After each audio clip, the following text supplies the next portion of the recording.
Today we're going to talk about general tips for securing your entire pipeline and also hone in on configuring Octopus to best suit your security requirements.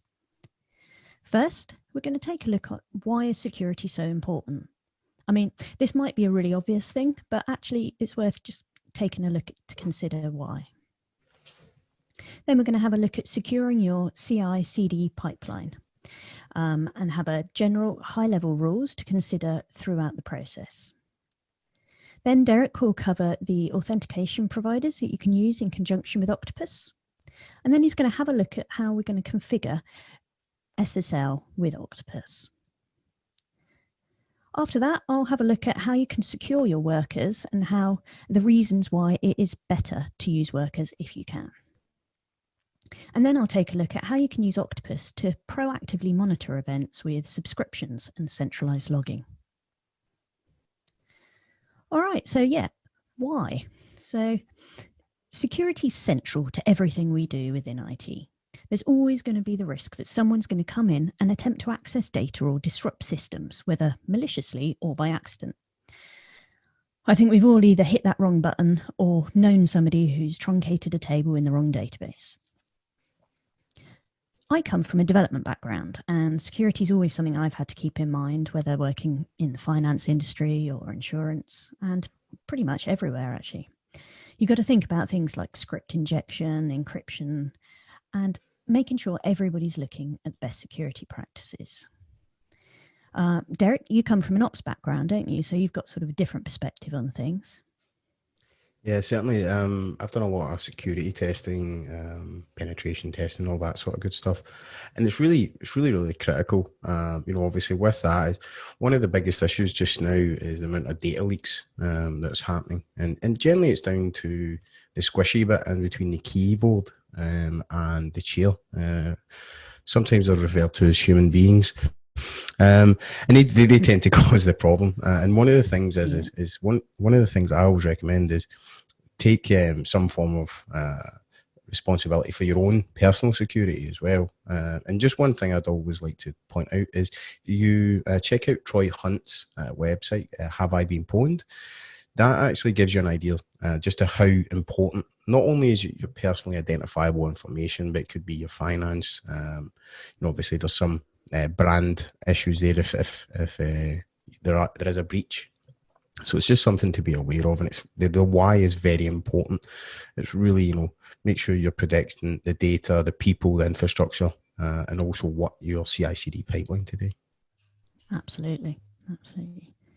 Okay, so looking at that CI/CD pipeline, throughout the whole integration, continuous deployment, there's a whole lot of places that there could be holes. So first place, at the very beginning, the first thing to look at is locking down your code repositories. Things like making sure you never store any credentials or any secrets within that code. And you can automate this. Throughout this, we'll be talking about, introducing automation does really help. So you can use tools to detect or prevent secrets being stored in your repository. And you can get them to break the build if they find anything. So something like maybe Git secrets or Git rob, Git leaks. And if you're not using Git, the other sort of code repositories, maybe SVN, CVS, they have similar type things. And alongside your repositories, make sure you're scanning those containers if you're using containers and things like that. So along the same lines, the secrets and those credentials, you're not putting them into the code repositories, but do make sure you are storing them somewhere very secure, whether that be maybe a key vault of some kind, something like CyberArk or Azure Key Vault. It's really good to get them stored in there, so it's somewhere central, not stored in someone's notepad file on a PC somewhere. Also, making sure you've got access control across the entire tool chain. Making sure people can only access those things that they need to access to do their job. And not just people, make sure systems and processes only have access to those things that they need. Which brings us on to privilege access. We've got to have some sort of strategies and technologies for exerting control over elevated access and sort of privileged access and permission that users, accounts and processes have, just so that you can completely condense your organization's attack surface. And along the same lines, enforce least privilege. So restricting those access rights so that they only have access to those resources that are absolutely necessary in order to perform the required tasks. And throughout it all, if you can get an eye on everybody being responsible for security, that really sort of just means every step of the way things are considered. So unfortunately, people do represent the biggest risk to corporate security, not necessarily maliciously, but it's something that needs to be considered. And at the bottom here, we've got sort of everything comes together on one of our lovely buzzwords in IT, with development, security, and operations together being DevSecOps. I think that's something you're quite fond of, isn't it, Derek? Massive fan. I've saw some horrific things from an operations perspective. The biggest one is the one that you already mentioned, was actually to do with details being stored in source control.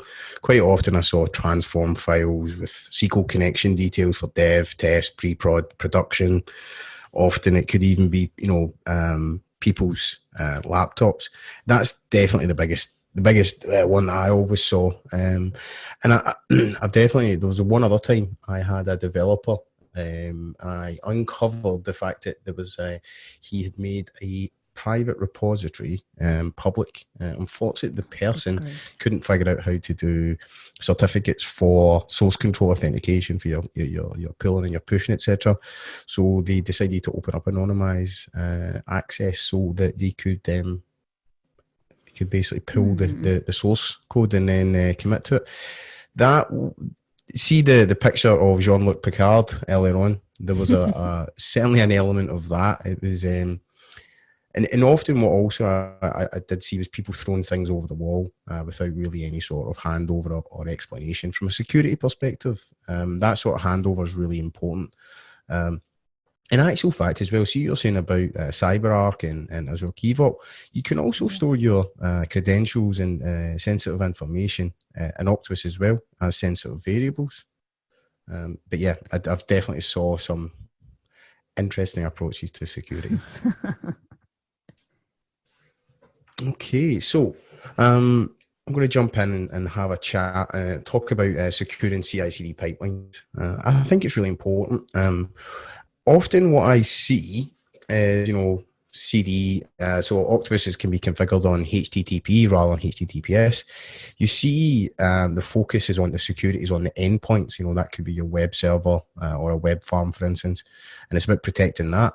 Your CI/CD pipeline is actually, it's very important to secure that, because you may find that one web server gets breached. However, if your CI/CD pipeline gets breached, then that technically could go to anywhere, and it's generally not. That's where I see the biggest risk with CI/CD pipelines. And some of the approaches that you can use is actually it's more about reducing the surface of attack, and one of those is Octopus service accounts. Within Octopus, you have the ability to have normal users and service accounts. Service accounts tend to be things that sit on the peripheral of Octopus. So you may have a Jenkins build server or Azure DevOps or both. I've saw people where they have lots of different build servers. And what you probably want is a service account for that build server. And just to give it some thought about how you provision your service account for your build server or other applications. Octopus has the concept of spaces. Spaces is a way for you to logically group but separate out your different projects into separate spaces. That's a good level to have a service account. It may be a little too high level. You may think about it as a project level or the project group level. You can also go down to the environment level, but generally I would recommend not doing this. The main thing is say you get to a point where Octopus has 2,000 projects and each has 4 environments, suddenly you're looking at 8,000 service accounts. That's a completely separate security issue, mostly because people will forget APIs, etc., the API keys, and obviously that's very, very important to get that level of permission right. And also use an authentication provider. So you could even map that service account to a group within Octopus as well. And when you're using authentication providers, where possible, always map users to external groups. SSL, biggest tip I can recommend there is to use it everywhere, all the time. That's really important, but we will loop into that in just a moment. And then the spaces, definitely use spaces to separate out teams. So, and projects, you may find that you have team A and team B, and they can have completely separate, they could actually have completely separate spaces and use different authentication providers. So there's that approach as well. And certainly using hardened workers. Workers is something it's imperative to take that away from your Octopus server from a security standpoint. And back to what you were saying earlier on, Lianne, about the sensitive variables. Use sensitive variables for sensitive variables. One of the biggest issues I see is people storing passwords in clear text as an Octopus variable because they need to double check things. If you need to double check your passwords before your deployment, you're probably doing it wrong, if I'm being honest. This is where you could just basically grab the secrets from a secret management. It could well be that Azure Key Vault, secure server, CyberArk, etc. But definitely don't leave that in clear text. And the benefit of storing it with an Octopus is you can never actually get it back out. It's only ever decrypted during deployment using the master key, so it's encrypted at rest. So, Lianne, one of the biggest issues I generally see with security is people often don't understand the difference between authentication versus authorization. Do you get that a lot? Yeah, it's definitely something I've seen. It's tricky. They're very similar words, but they are different things that they cover. It's a very, very important differentiation. Yeah.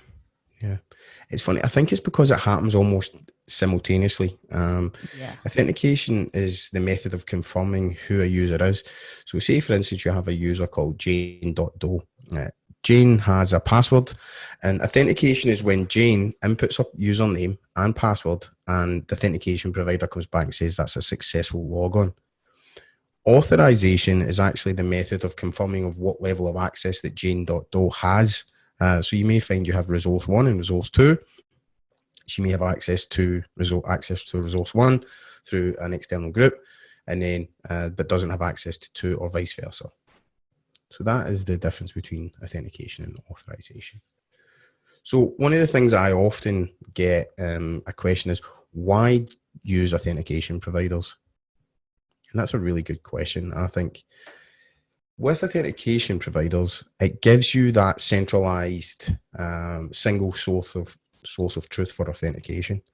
So traditionally, you would have normally had Active Directory. You could have application users and passwords. The problem that presents is you could have, say, 17 different usernames and passwords.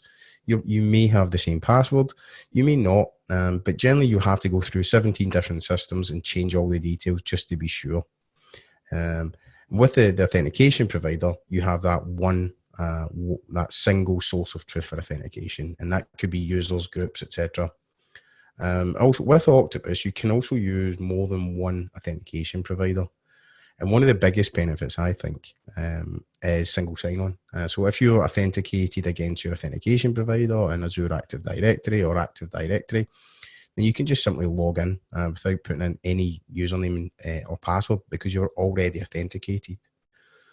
One of the benefits I like as well is you have privileged identity management. That could be someone who's a domain admin or a global administrator or any level of administration.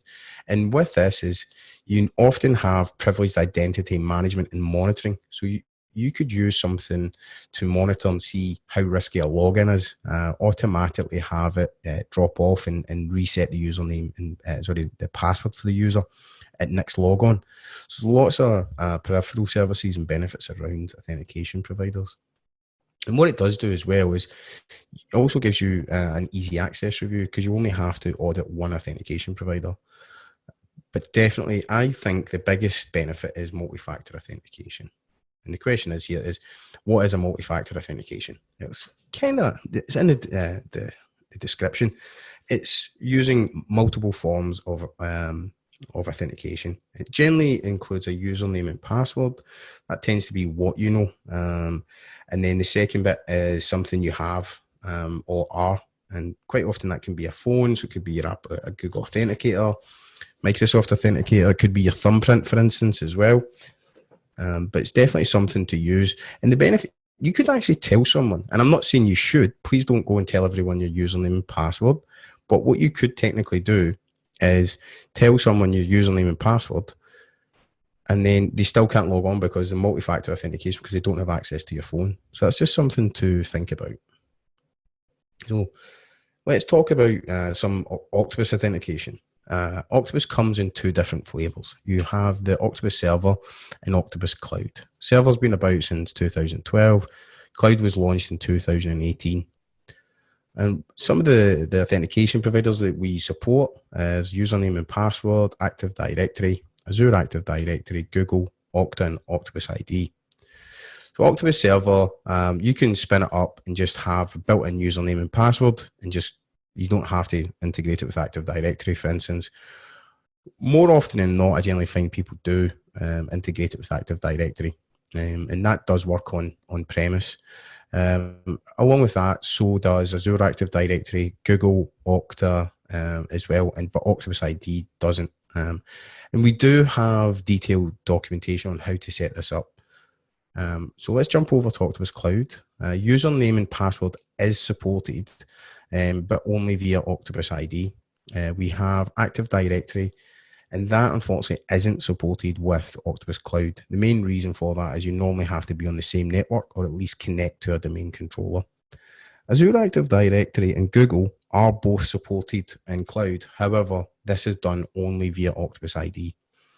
And it doesn't support Okta, but Octopus ID, it was built for the cloud. So the question is, what's Octopus ID? Octopus ID is an Octopus developed authentication provider. It allows the same user that you have specified on octopus.com when you've spun up your cloud account to then log that the same details into your Octopus cloud account. It supports Microsoft accounts, so that's via Azure Active Directory and Google Authentication. And then it also supports username and password. Let's have a quick look at that. So if we jump over, we can see octopus.com. So when you're signing in or register, you have the option of Google, Microsoft, and then your username and password. Okay, so let's jump into a few common setups. So this is the typical setup for your on-premise. You normally have a user normally using Chrome, and then they're connecting into Octopus. Octopus is normally run under a service account, which is an Active Directory service account. And then from there, you can pull in the username. You map that to Active Directory and then use username and password to sign in. This is the common setup for Octopus Cloud. You've not got the user browser, go to Octopus. They then use Octopus ID to authenticate, and that can be Azure Active Directory, username and password, or Google Apps. Now, let's jump onto the one that we're doing today. Let's start over the right-hand side, Active Directory. So the way this is set up is I have a domain controller in my home. I'm syncing that up to Azure Active Directory on a tenant called derekcampbell.dev. There's two-way synchronization set up, so any changes in the cloud get synced back on premise and vice versa. So one thing to be aware of is obviously we have users and groups being synced up to Azure Active Directory, and then are logging and using that. I have disabled username and password. The main reason for that is it stops brute force attacks on the Octopus server. You technically could do this. Also, if you set this up and it's in this instance, it's in Azure. So if you set something where it's on a cloud self-hosted on AWS, Google, Azure, etc., You could technically just have a site-to-site VPN and bypass Azure Active Directory and do that. So it can support Active Directory, but you do need probably some form of site-to-site VPN or ExpressRoute, etc., to connect in. So yeah, that's the authentication provider that we are going to be demoing today. So let's jump over and have a quick look. So we're going to come over. Just one thing just to be aware of is we also have multi-factor authentication set up here. So myself, I have two different accounts. I have my business as usual or my day-to-day account, which is Derek@derekcampbell.dev. This is a non-admin account from the aspect of Octopus. However, what it is there we go, let's sign in. So this is a global admin at Azure level, but it's been configured with multi-factor authentication regardless. And this has been configured to only be able to view setup. So I'm just opening up my phone. I'm selecting approve. You'll see that this will log me in. There we go. We are in. So this will take us into Azure. You're probably wondering why I'm logging into Azure, because we're using Azure. And one of the benefits is once I've signed in here, what we should find is I can sign into Octopus straight away. That's the benefit of multi-factor authentication. You can have that single sign-in set up. So let's jump in and have a look at Azure Active Directory. So we can see here, we go to users. As you can see, we've got admin Derek, admin Lianne, Derek and Lianne. And one of the things just to be aware of is when we set this up, we used a app registration and then set up. This is all in the documentation on octopus.com/docs. And then we've set the manifest. We've created a Octopus administrators group and an Octopus users group. And Derek and Lianne are in the Octopus users group, and admin Derek and admin Lianne are in Octopus administrators. So you use the manifest file to map that out, and then you can then map these in Octopus. So just one thing to be aware of. We'll see that I'm logged in here as Derek. So we'll come into the project. You'll see here, project edit permissions required. And I'll just confirm. You can come in and you can only really see the bare minimum. So you come into users, you can see that I'm listed here. Go to teams, and then what you'll see is there's a Octopus users, and then that is mapped out. And what you can actually do is show all members, and this show that Derek and Lianne are part of the Octopus users Azure Active Directory. Okay, so let's jump over. Let's sign in. I'm going to again sign into Azure first. The main reason is if I don't sign in, this, and then I need to do it twice. So just, there we go. This also has multi-factor authentication. And one approach here is to only use, one thing I see is often multi-factor authentication is only enabled for admins. That's also an approach, but generally just apply it across the board. Select verify, because as well as that, it will also help with your other applications. So you can see here, I'm logging in, select no, and then from here, we should then have access to, there we go, excellent. So again, same idea, with access to the same tenant, we can see the application registration, and then you can see here. So let's sign in with Microsoft. There we go. How easy was that? I do like a nice, easy login.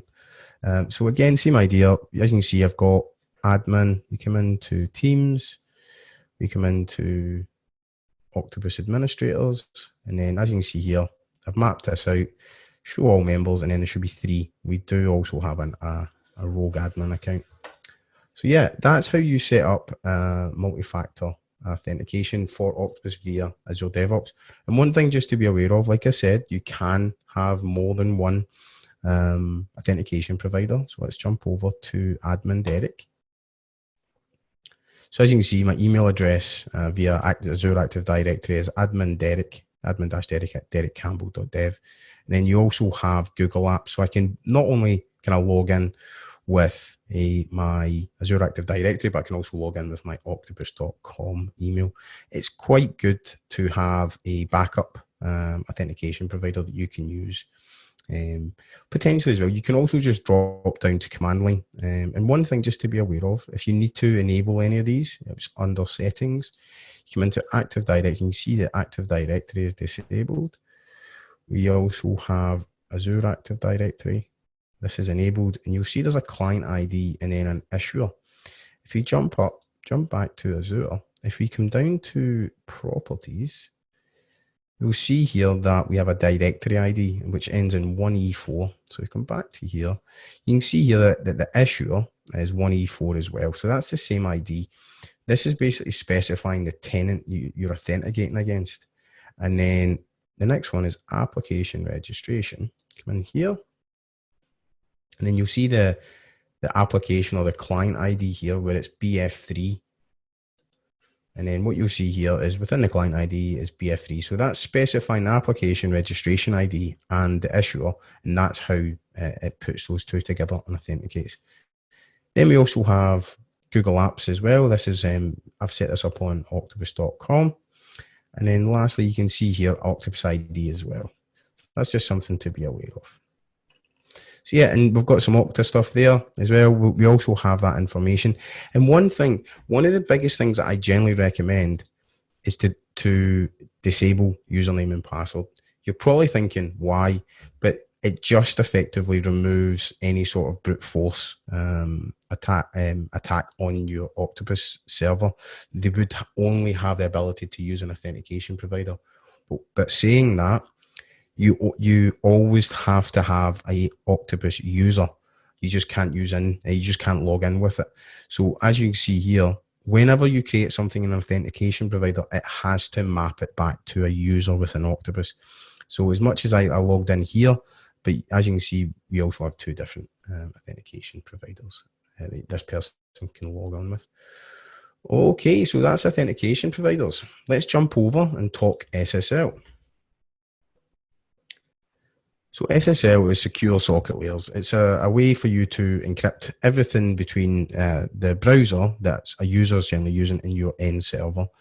And Octopus has support for SSL. It has support for Let's Encrypt Octopus certificates. So you can use Let's Encrypt to actually lock down Octopus, to actually encrypt, use SSL on Octopus. One thing just to be aware of is with Let's Encrypt, you can only put it on a single node of Octopus. You can't have Let's Encrypt over a highly available instance. You would then have to use a traditional certificate on that. So you can also use Let's Encrypt to encrypt infrastructure. That could be on Azure, AWS, Google Cloud, and Cloudflare. And Octopus also comes in with a built-in certificate store under, and I'll show you that in just a moment. And what you can do, that's where you would generally you reuse your certificate. So that could be an internal CA, that could well be obviously a public CA like GoDaddy. So you could generate your CSR, go to GoDaddy, buy and pay for your certificate, and then take it from there, and then take it into Octopus. At that point, you can then deploy to your endpoints, or many of your endpoints as well. So Let's Encrypt is probably one of my favorite things over the past few years because free SSL is fantastic. You know, traditionally, you would normally have to pay several hundred US dollars, or probably about £100. If you make it a wildcard certificate, then suddenly it's $200-300. And some of those, obviously, one of the benefits recently, particularly with Scott Helm and Troy Hunt talking about it, is those extended the EV certificates, which used to cost tens of thousands of pounds. They're slowly going, thankfully. So let's jump in to see how this works. So normally you'll have a web server or admin software. That's, in this instance, it's Octopus. They can make the request to Let's Encrypt, and then from there it takes the certificate, and then the web server or the admin software can then use it. Okay, so let's jump in and have a quick look. So what we've got here is we have Octopus, we have a sample project. Let's come into the process. So you've got your deployment, and then what you can then do is you can use Let's Encrypt to then deploy the certificate to your web server.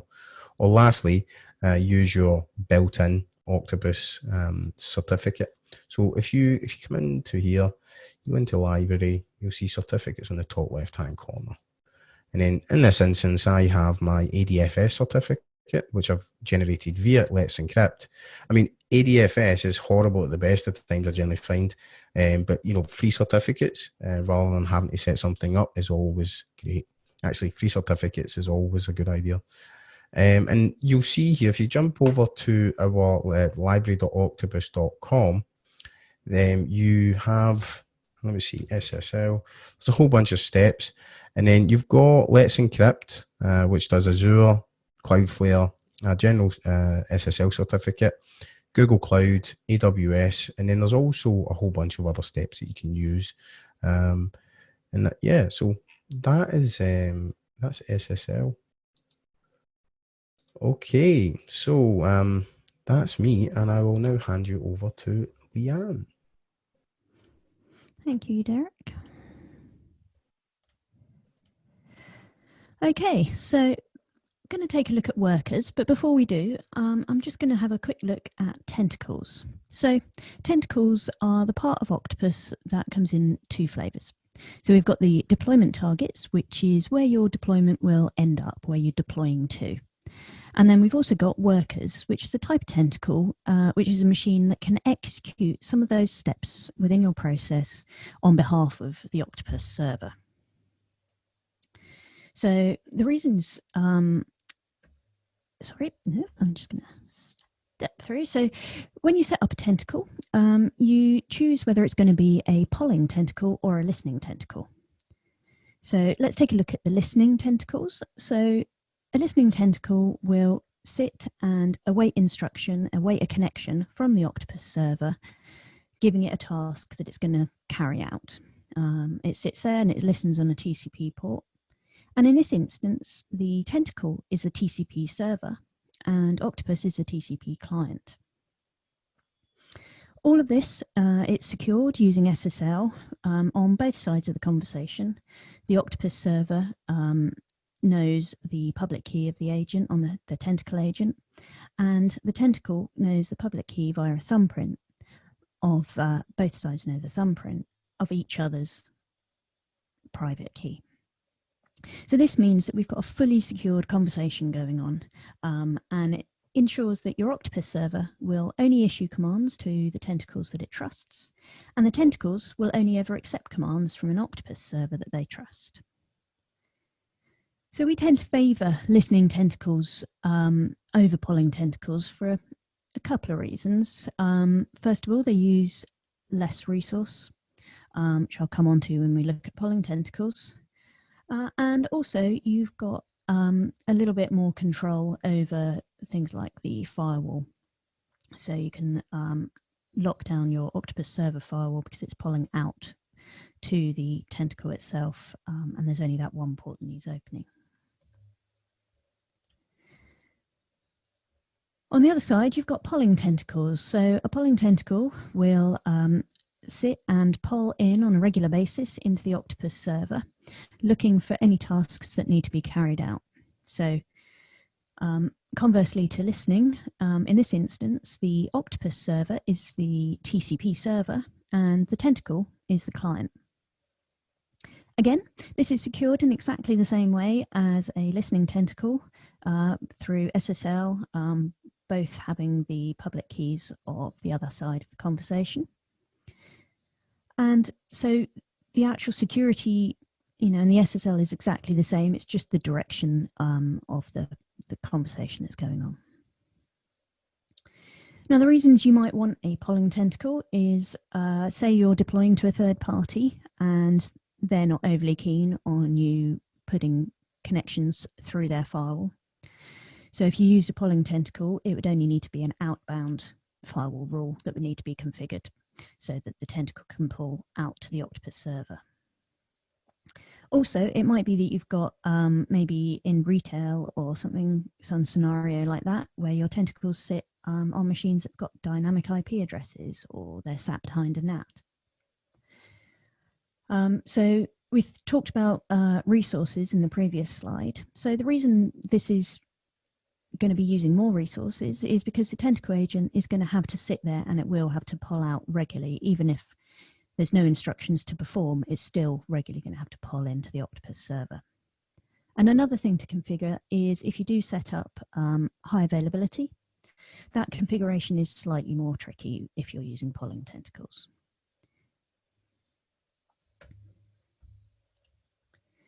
Okay, so moving on to workers. As I mentioned, workers are machines that can execute tasks that don't need to be run on the Octopus server. The reason you might want this is that there might be a resource-intensive task that you just want to offload so that the Octopus server isn't put under load.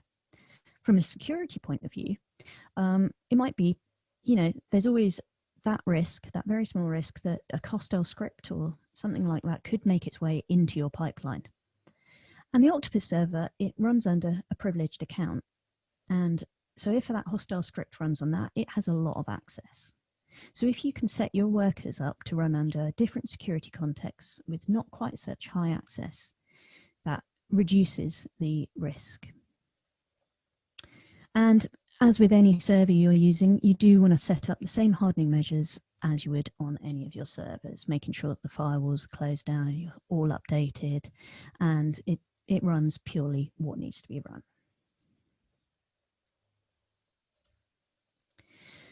Something that's recently come out with Octopus in the last couple of months is the ability to scope worker pools. Now, this I think is a really fantastic feature. One use case for this might be, say you've got a deployment process. It's doing some deployments to database servers, and it's also deploying to some sort of web infrastructure as well. So you might say, okay, you've got some workers. So when you set up a worker within Octopus, you assign it to a worker pool. So you would have a number of workers in that pool that the Octopus server can draw upon to perform those tasks. So you might think, okay, when I'm performing these database deployment tasks, I only want to use workers in this specific worker pool. And then you can lock down that worker pool so that it's very, very, specifically just for database access. And then you can use a entirely separate worker pool to deploy to your web infrastructure. Excuse me.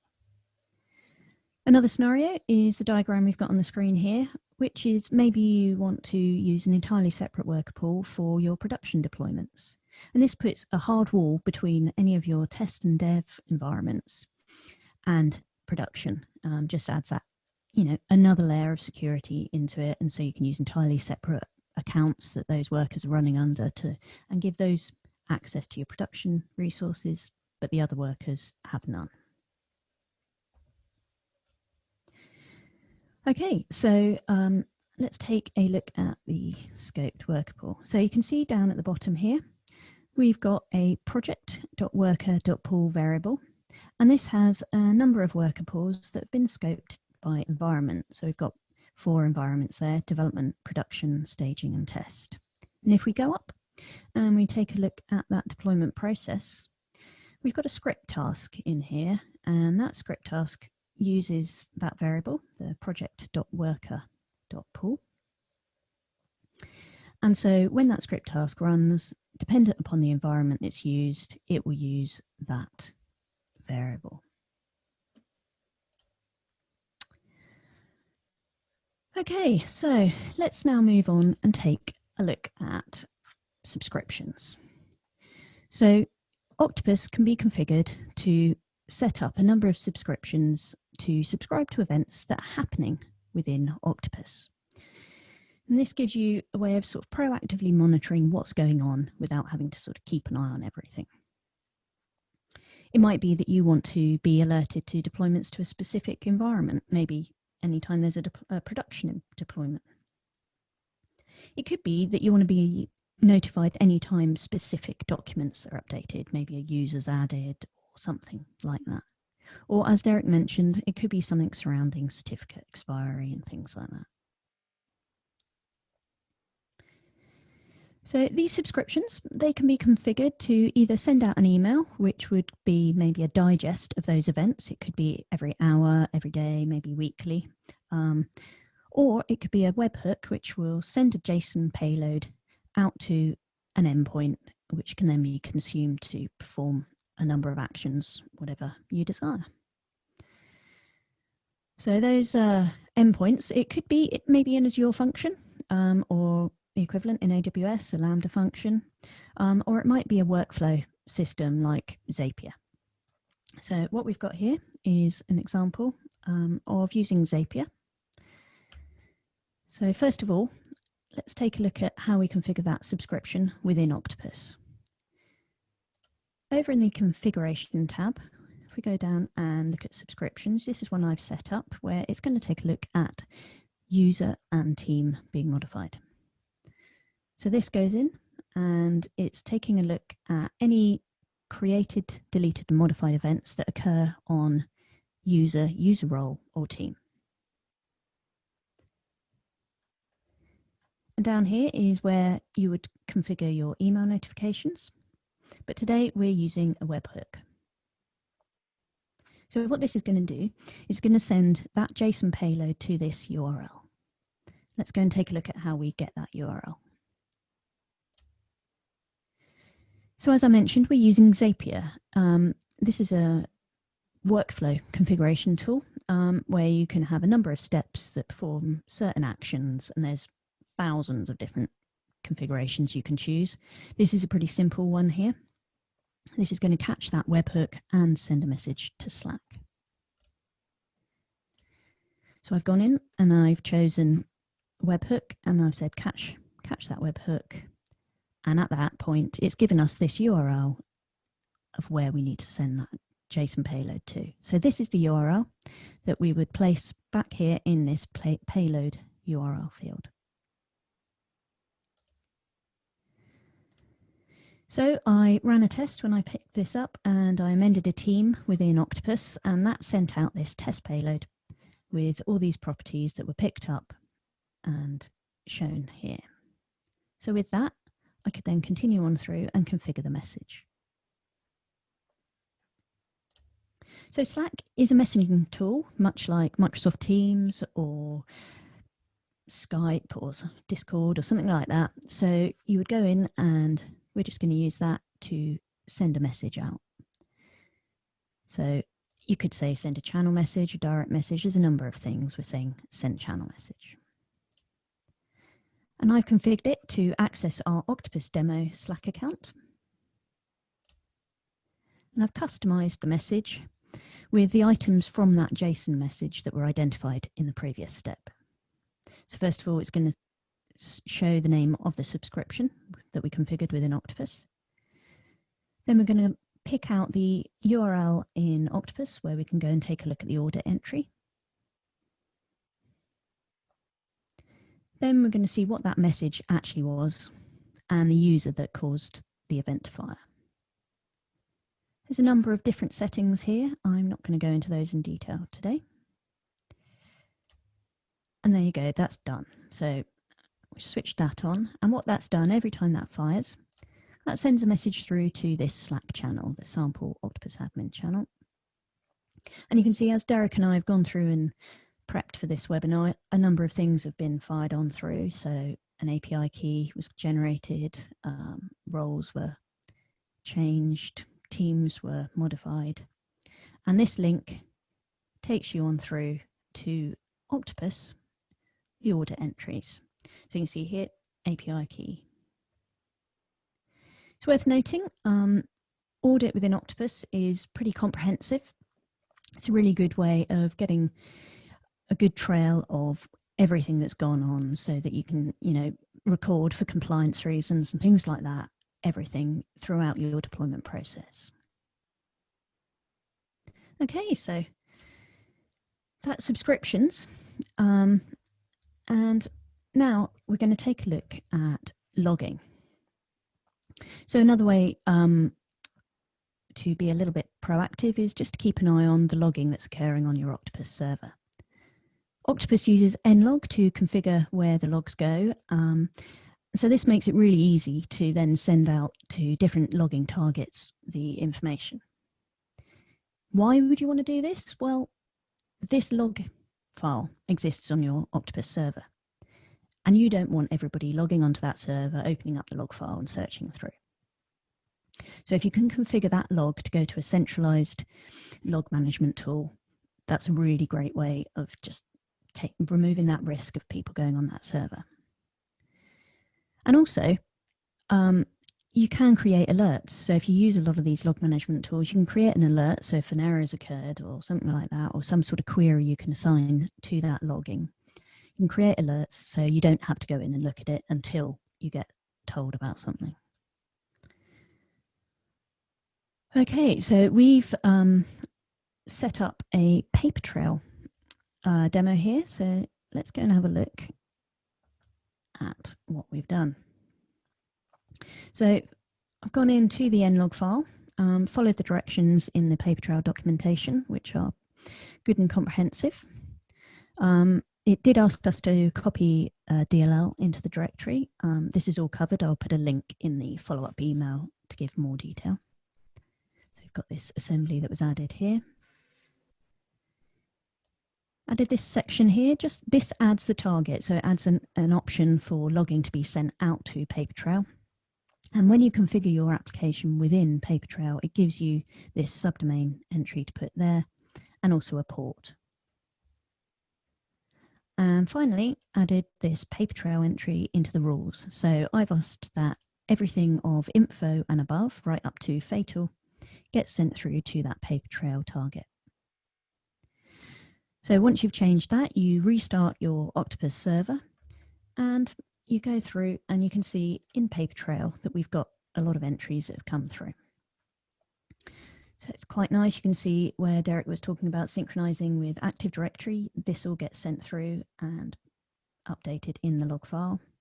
You can see there's warnings been put in there and we can highlight those. And you can put some queries against it. So for example, security groups, you can just specifically look at those.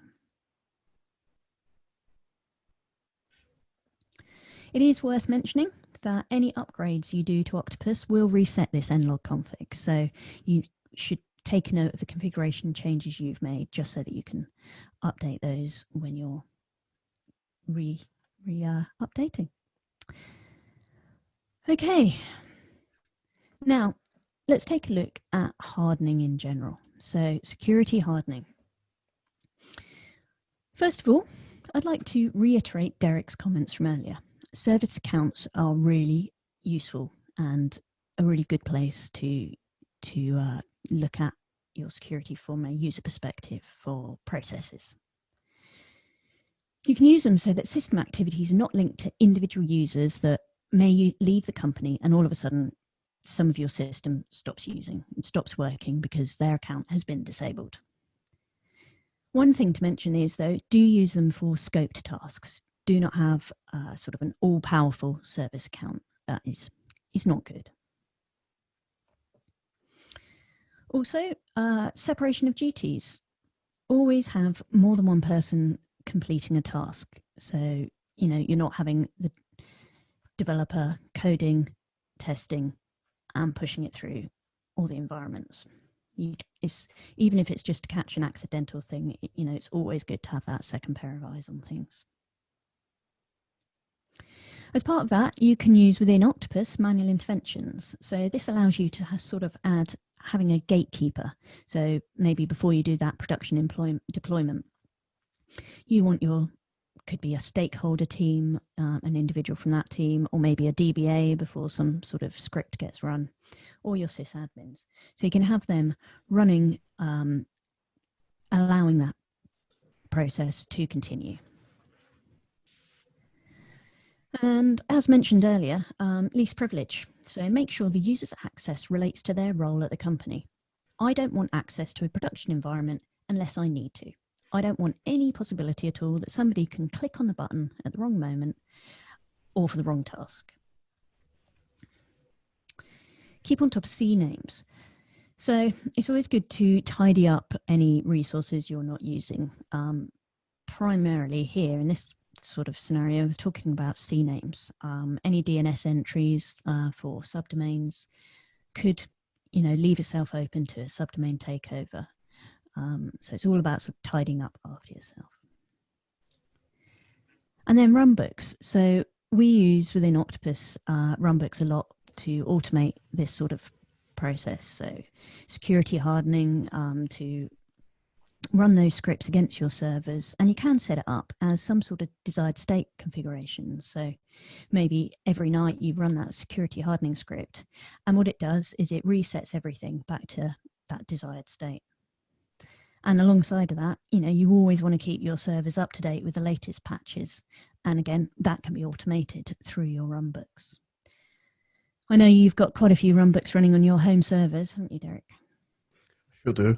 I love runbooks. It's one of my favourite features over the past, or actually, to be honest, it's probably my favourite feature for several years with Octopus. I've got quite a advanced home setup, and to be honest, like automating the installation of patches with for Linux and for Windows, there's nothing enjoyable about that. So what you can do is, I've got a run book that runs for development on the 14th, test on the 21st, and then the last day of the month, production gets all the updates, and then it starts again on the next month as well. It just kind of takes that, takes out the stress in it, because it's quite a time-consuming thing, and to be honest, it's quite boring. So being able to use a run book to like reapply your hardening and automate your Linux, Windows, and SQL patching is fantastic. It's actually, we have something on samples.octopus.app as well, where that's actually already in place. I initially actually done it on the samples app, and then took it down to my home, and was able to then start upgrading all my web and SQL servers and Linux boxes. It's really great. Awesome. Okay, so are there any questions? We have a few. There's some for you and some for myself. I think I'll take this one. We've got David, who's saying, I use Azure DevOps, but I don't want my Octopus server exposed to the internet. Is there a way to still push packages to the server and kick off deployments? The answer to that is yes. What you can do is, I'm assuming Azure DevOps is hosted on dev.azure.com. So that way, then obviously you have a cloud Azure DevOps instance, and then you have Octopus on premise. You can install an agent, an Azure DevOps agent on premise, and then everything that runs from your Azure DevOps pipeline actually runs directly on that build server. So you can actually connect into Octopus and then kick off, you'll push your packages and then kick off your deployments. That's a really good question. I got one for you, Lianne. Can we use our own SSL certificates to secure the communication between the Octopus server and the tentacle? Okay, so yes, you can. Ideally, we wouldn't recommend it. So you can use your own certificate for the web interface to your Octopus server. And yeah, as I said, you could use it on the communication between the tentacle and the server. The reason we wouldn't necessarily recommend it is, firstly, if that certificate gets compromised, you then have to manually or physically go and update it on every single tentacle, which, it might be fine if you've only got 10 tentacles, but we do have customers who've got thousands of tentacles, and that's going to take a while. The other reason is, and I will put a link to a really good blog we've got by our founder about why we use self-signed certificates for the conversation between the SSL encryption between the tentacle and the server. Essentially, we believe that because the client is known and the server is known, we've got that real trust already, so we know that it's there. If you introduce a certificate authority, we know from experience over the years that these can be compromised. So you're taking out that extra layer of risk, because we do know the client and server. We're able to be sure of that communication and that trust and the source of that certificate. Excellent. Got one for yourself. I'm got one from an anonymous attendee. I'm new to Octopus. Is it a fully featured CI/CD server like Jenkins and TeamCity, or is it just a secure gateway? So Octopus Deploy is purely for the deployment side of your pipeline, so the continuous deployment. So you would still need to have a build server, say Jenkins or Azure DevOps or something like that, which then pushes its packages either to Octopus or to another package repository to be then deployed by Octopus. Excellent. Thank you very much, Lianne. One last one. I think I'll take this one actually. Okay. Is it possible to sync Azure Active Directory users and groups automatically with Octopus Cloud using Octopus ID? No. With Octopus ID, you effectively bring the user in, and it could well be it's using Google and Microsoft as a way to authenticate you, but you will still have to create your users within Octopus and then map that user to the Octopus account. It is a bit of a limitation with Octopus ID, unfortunately. Okay, I think that's everything, Lianne. Okay. Well, this has been a whistle-stop tour of securing your CI/CD pipeline. We hope it's given you an overview of ways you can implement and gain trust in your integration and deployment automation. Our follow-up email will contain links to useful information, including this recording and the slides. If you need any further information, please do get in touch at advice@octopus.com. Thank you for attending, and thanks to Derek for joining me today. I've really enjoyed it. Please check on the website events page, no worries, to catch up with future webinars. The next one we've got is Octo 101 Getting Started, and that's with Java. Adam's taking that one on the 20th of May. And after that, we've got a collaboration between Octopus and Redgate on the 3rd of June. Thanks again, and happy deploying.